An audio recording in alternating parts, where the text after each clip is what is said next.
Mənəvi saflıq. Yer üzü möcüzələrlə doludur. İnsan kainatın ən mükəmməl möcüzəsi olduğu qədər də sirli varlıqdır.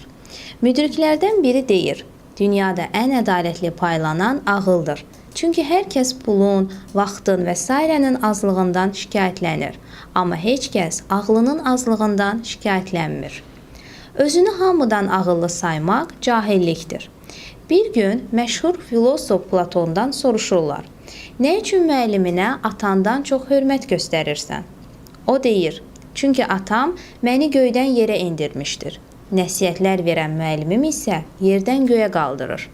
Həqiqətən, müdrik insanlar zəngin mənəvi keyfiyyətlərə malikdirlər.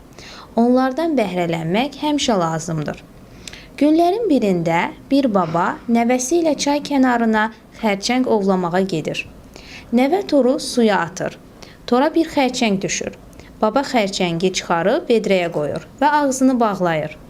Nəvə ikinci xərçəngi tutur. Baba bu xərçəngi də tordan çıxarır. Qapağı açır və xərçəngi vedrəyə tullayır. Lakin bu dəfə vedrənin ağzını örtmür.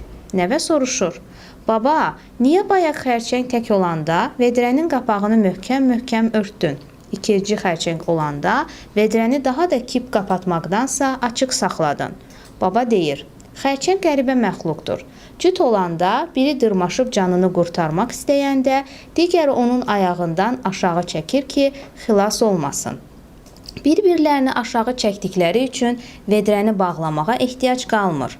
Beləliklə, paxıllıq onları məhv edir. Bəzən xərçəng xislətli insanlar da olur. Bir-birinə dayaq olmaqdan, əl uzatmaqdansa ayağından çəkir, yolunu bağlayırlar.